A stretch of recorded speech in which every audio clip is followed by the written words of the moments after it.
The headaches started when I was 29.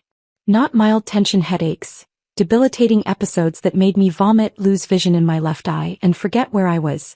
I was an elementary school teacher at Riverside Academy, missing days because I couldn't see well enough to drive. Cluster headaches with atypical features, Dr. Jennifer Walsh said after weeks of testing. But there's something else. The MRI shows an arteriovenous malformation in your brain, an AVM. A tangle of abnormal blood vessels that could rupture at any time. I stared at the brain scan. Rupture. Hemorrhagic stroke. We need surgery, either open surgery or gamma knife radiation, to eliminate it before it ruptures. Without treatment, you have about 15% annual risk of a life-threatening brain bleed. Surgery was scheduled for June. Cost after insurance, $52,000. I'd need the entire summer off for recovery. My savings would be wiped out. I called my mother that evening. Linda Foster was Director of Nursing Excellence at Memorial Hospital, responsible for nursing education across 5 facilities. She'd just been nominated for the State Nursing Leadership Award, a huge honor with a $20,000 prize and ceremony in September. An AVM? Mom's tone was dismissive. Emma, that sounds like something doctors find on scans and call serious when it's probably nothing. How big is it? Dr. Walsh says it's small but dangerous because of location. So it's small. They probably want surgery to make money. Have you tried migraine medication? Mom, this isn't migraines. This is abnormal blood vessels that could cause a stroke. Honey, I've been a nurse for 3 decades. Doctors love to scare patients. 15% chance. That means 85% nothing happens. Pretty good odds. My head pounded. Dr. Walsh says I need surgery. She's being overly cautious. Look, your sister's wedding is in August. We've spent $40,000 already. Your father and I cannot help with medical costs. Maybe payment plans? Or wait a year. Every year I wait, I have 15% chance of brain hemorrhage. Emma, you've always been anxious about health. Remember when you thought you had appendicitis and it was gas? You're catastrophizing. These headaches are probably work stress. Try a vacation. 2 days later she called back, voice bright. Exciting news. I'm a finalist for the State Nursing Leadership Award. Ceremony is September 14th at the Grand Ballroom. You'll come, of course. I'm giving an acceptance speech about family values in nursing. Congratulations, Mom. I want you front row. Your father, Kelly. Perfect family picture. Oh, and Emma, try to look healthy. I don't want people thinking something's wrong. There's something wrong. I have an AVM. You have headaches, sweetheart. Let's not dramatize. About the ceremony, wear something nice. Navy blue.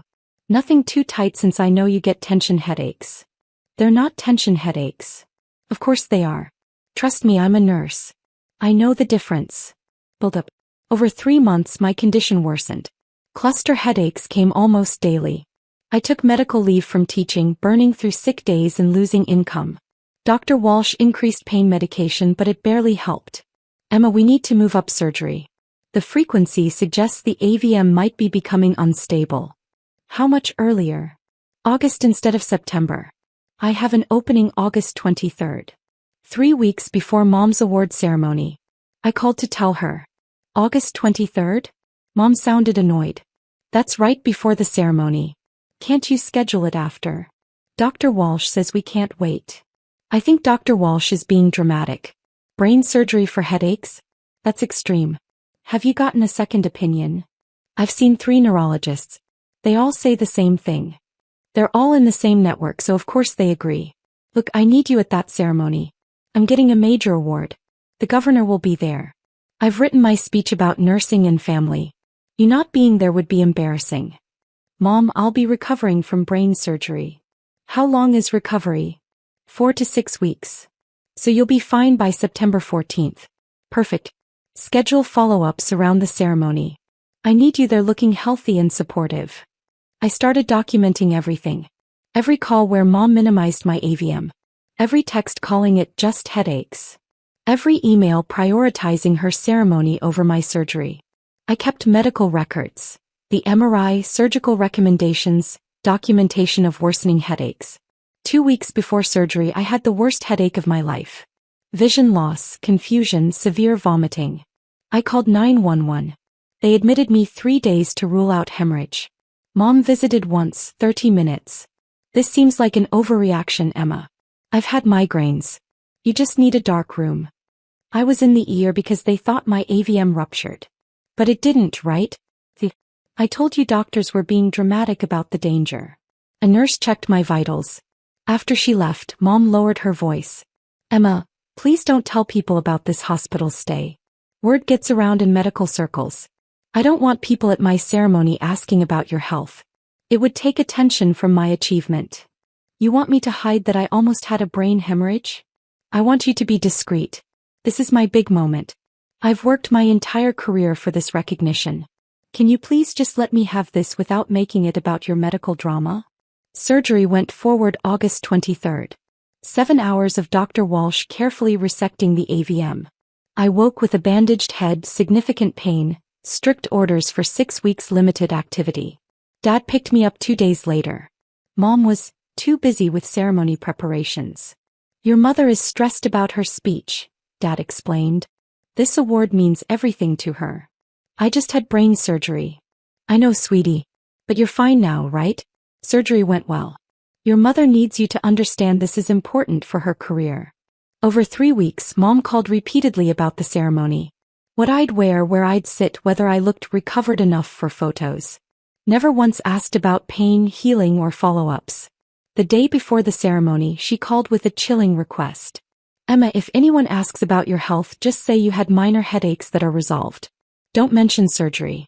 Don't mention anything serious. Can you do that?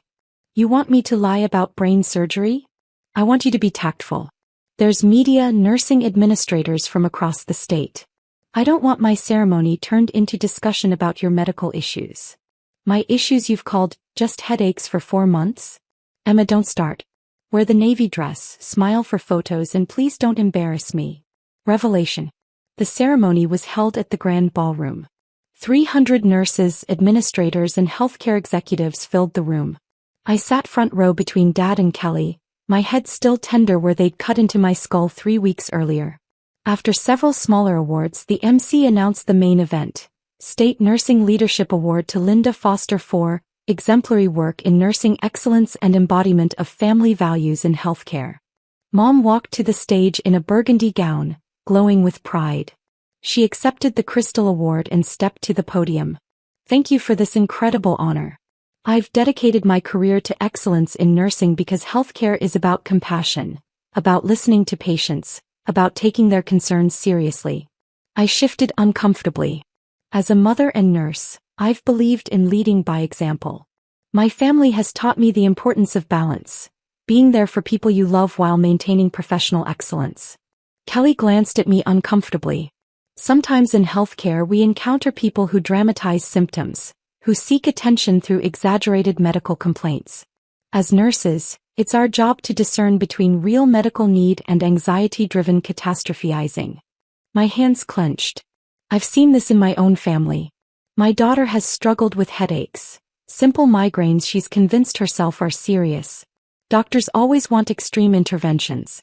But as an experienced nurse, I know the difference between genuine emergency and drama. People started looking at our family. I tell my staff the same thing I tell my daughter. Not every headache requires brain surgery. Sometimes people just need to relax, take ibuprofen, and stop seeking attention through medical. Linda. A woman's voice from the back. Everyone turned. Dr. Jennifer Walsh stood up, wearing a formal dress with a name tag identifying her as a sponsor. Her neurology practice had donated $10,000 to the Nursing Scholarship Fund. Dr. Walsh, the MC said nervously. Did you have a question? I have a clarification. Dr. Walsh walked down the aisle, heels clicking on marble. Linda Foster just publicly stated her daughter has simple migraines and doesn't require brain surgery. I'm that daughter's neurologist. I performed an AVM resection on her 3 weeks ago. The room erupted in whispers. Mom's face went white. This is private. You made it public when you used your daughter's condition as an example in your acceptance speech, Dr. Walsh said coldly. She pulled out her phone. With the patient's permission, I'm going to show everyone what simple migraines look like. You can't. Medical privacy. Emma signed a release this morning specifically authorizing me to share her medical information at this event. Dr. Walsh looked at me. I nodded. The ballroom screen switched to my brain MRI. The AVM was clearly visible, a dangerous tangle of blood vessels in my temporal lobe. This is an arteriovenous malformation, Dr. Walsh said, her voice carrying through shocked silence. Emma Foster had 15% annual risk of fatal brain hemorrhage. This isn't migraine. This isn't anxiety. This is a life-threatening vascular abnormality that required 7 hours of surgery to resect.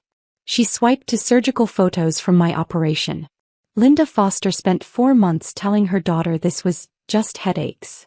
She told Emma to try ibuprofen. She discouraged surgery because it was inconvenient for family events.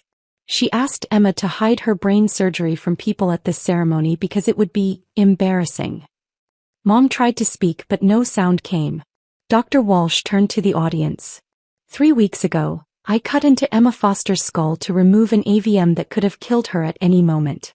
Today I listened to her mother, a nursing leadership nominee, publicly dismiss that surgery as unnecessary drama. The State Nursing Association president stood from the judge's table. Dr. Walsh, do you have documentation of these statements? Extensive documentation. Voicemails, texts, emails. All provided by Emma, who started documenting when her mother refused to acknowledge the severity. Dr. Walsh pulled up a text on screen. From Mom's phone. Emma, you're catastrophizing about headaches again. Stop being dramatic. I need you to look healthy at my ceremony. Another text. Brain surgery for migraines is completely unnecessary. These doctors are just trying to make money. A voicemail played through speakers, Mom's voice clear. I've told my nursing staff that you love drama about your migraines. Everyone knows you're attention-seeking. Please don't embarrass me at the ceremony by talking about your supposed brain condition. The room was silent except for my mother's recorded voice. The president looked at Mom. Linda, you're a director of nursing excellence. You've been telling people your daughter's documented AVM was attention-seeking? I didn't realize, I thought. You thought a neurologist was lying? Dr. Walsh's voice was sharp. You thought MRI findings were fabricated? Or did you just not care because your daughter's brain surgery was inconvenient for your award ceremony? Mom started crying. The president motioned to security. We need to pause this ceremony. Linda, please step aside. The board needs to discuss this. Resolution. The State Nursing Association Board convened an emergency meeting lasting 2 hours. They reviewed all documentation. My medical records, Mom's dismissive messages, the timeline of her prioritizing the ceremony over my surgery. The decision was unanimous. The State Nursing Leadership Award was revoked. The official statement cited, conduct fundamentally incompatible with nursing values, and demonstrated lack of compassion and medical judgment. The $20,000 prize was redirected to a scholarship fund for nursing students studying neurology. The story hit medical news within 24 hours. Nursing award winner dismissed daughter's brain surgery as drama, read one headline. Memorial Hospital launched their own investigation. Multiple staff confirmed Mom had been using me as an example in nursing education, telling staff I was attention-seeking about headaches and they should watch for patients like me who dramatize minor conditions. She was removed as Director of Nursing Excellence 2 weeks later. The hospital couldn't keep her in a role focused on nursing values after she'd publicly dismissed her daughter's brain surgery. Dad called once, voice shaking. Dr. Walsh humiliated your mother in front of 300 people. You authorized her to share your medical information. How could you? Mom used my medical condition in her speech as an example of dramatic attention-seeking. I authorized Dr. Walsh to correct the record. Your mother's career is destroyed. 30 years of work gone. She told people my brain surgery was unnecessary drama while I was 3 weeks post-op. You're vindictive and cruel. Don't contact us again. Neither parent has spoken to me since. Kelly sent one text. You ruined Mom's biggest achievement. Hope you're proud. I didn't respond. The medical community rallied around me. Dr. Walsh received support letters from neurology colleagues nationwide. Several nurses reached out saying they'd had similar experiences with family dismissing medical conditions. The Nursing Association used the incident to create training materials about recognizing serious medical conditions, even in family. My case, anonymized, became an example in nursing ethics courses. Mom's career never recovered. She got a staff nursing position at a small clinic, but her reputation was destroyed. Everyone in healthcare knew about the director of nursing excellence who'd called her daughter's brain AVM, just headaches. 6 months post-surgery I was fully recovered. The AVM was gone. The cluster headaches had vanished. Dr. Walsh said they'd probably been caused by the AVM all along. I returned to teaching full-time. Last month I ran into one of Mom's former colleagues at a bookstore. She recognized me from the ceremony. After everything came out, several of us realized we'd been dismissing patients' neurological complaints because Linda taught us to watch for dramatic patients. We've all had to re-examine our practice. You probably saved lives by speaking up. I didn't speak up. Dr. Walsh did. But you documented everything. You gave her permission to share the truth. That took courage. I nodded, my hand touching the scar hidden under my hair. Mom had spent 30 years building a career in nursing excellence. She'd been nominated for the state's highest nursing honor. And she'd used her acceptance speech to publicly dismiss her daughter's life-threatening brain condition as attention-seeking drama. Dr. Walsh had simply shown the medical evidence. Some people might say I should have protected my mother, refused the release, let her have her moment. But I was sitting in that audience 3 weeks after brain surgery, listening to my mother tell 300 healthcare professionals that I was catastrophizing about migraines. Dr. Walsh didn't destroy my mother's career. My mother did that when she chose to use my medical crisis as an example in her awards speech, not knowing my neurosurgeon was in the audience. She prioritized her image over my brain surgery, her ceremony over my survival, her award over basic maternal compassion. The medical scans didn't lie. The surgical records didn't exaggerate. The documented AVM was real, dangerous, and potentially fatal. And unlike my mother's version of nursing excellence, the truth doesn't care about award ceremonies.